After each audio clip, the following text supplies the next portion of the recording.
हरे कृष्णा, जय माता दी। तो चलिए आज मैं आप सभी को इस वीडियो में बताऊंगी गुप्त नवरात्रि की व्रत कथा, जिसको हमें गुप्त नवरात्रि में डेली सुननी होती है।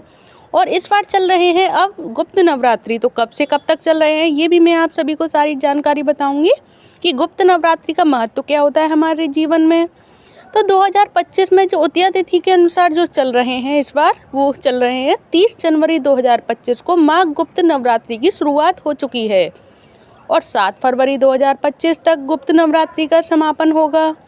तो ऐसे में माघ गुप्त नवरात्रि की शुरुआत 30 जनवरी से जो हो चुकी है और गुप्त नवरात्रि में जो तंत्र साधनाओं का महत्व होता है, जिन्हें गुप्त रूप से किया जाता है, इसीलिए वह गुप्त नवरात्रि कहलाती हैं। इसमें अघोरी तांत्रिक गुप्त महाविद्याओं को सिद्ध करने के लिए विशेष पूजा भी करते हैं और साथ ही यह मोक्ष की कामना के लिए भी यह महत्वपूर्ण मानी जाती है।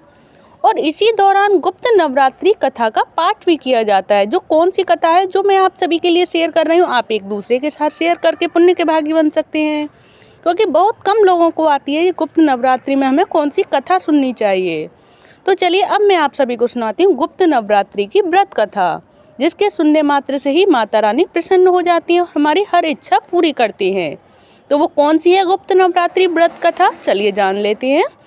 तो गुप्त नवरात्रि व्रत कथा, तो पौराणिक कथा के अनुसार एक बार श्रृंगी ऋषि अपने भक्तों को दर्शन दे रहे थे, तभी अचानक से भीड़ से एक स्त्री निकलकर सामने आई और उस स्त्री ने श्रृंगी ऋषि से कहा कि मेरे पति हमेशा गलत कामों में घिरे रहते हैं, जिस वजह से मैं ना तो पूजा पाठ कर पाती हूँ और ना ही धर्म और भक्ति से जुड़ा कोई कार्य ही कर पाती हूँ, लेकिन मैं माँ दुर्गा की उपासना करना चाहती हूँ।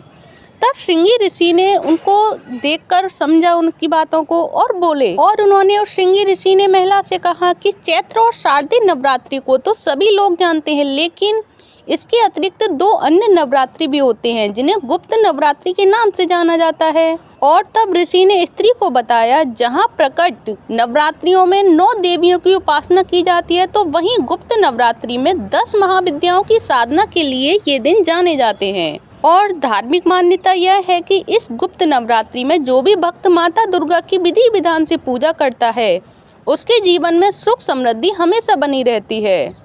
तो श्रृंगी ऋषि आगे कहते हैं कि लोभी, कामी, मांसाहारी और पूजा पाठ न करने वाला भी यदि गुप्त नवरात्रि में माता की विधि विधान से पूजा करता है, तो उसे भी इस जीवन में कुछ करने की जरूरत नहीं होती। और उस स्त्री ने श्रृंगी ऋषि की बातों को पूर्ण श्रद्धा से सुनकर गुप्त नवरात्रि की विधि विधान से पूजा की, और जिसके बाद में उसके जीवन में सुख शांति आ गई और उसका पति भी गलत रास्ते से सही रास्ते पर लौट आया। तो ये है गुप्त नवरात्रि व्रत कथा, जिसको सुनने मात्र से ही माता रानी उसकी हर इच्छा पूरी करती हैं। तो चलिए अब जान लेते हैं गुप्त नवरात्रि का व्रत का महत्व क्या होता है हमारे जीवन में। तो गुप्त नवरात्रि में दुर्गा माता की पूजा का फल प्रत्यक्ष नवरात्रि की पूजा से ज़्यादा मिलता है और इस नवरात्रि में तंत्र साधनाओं का विशेष महत्व होता है। और साथ ही गुप्त नवरात्रि में अघोरी और तांत्रिक गुप्त महाविद्याओं की पूजा भी की जाती है। साथ ही इस नवरात्रि में माँ दुर्गा की 10 महाविद्याओं की पूजा करके उन्हें सिद्ध भी किया जाता है।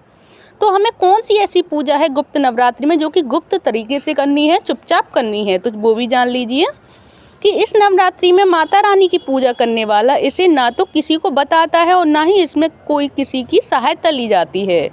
इसी कारण माता रानी की पूजा करने का फल भी अधिक मिलता है और मनचाहा फल भी मिलता है।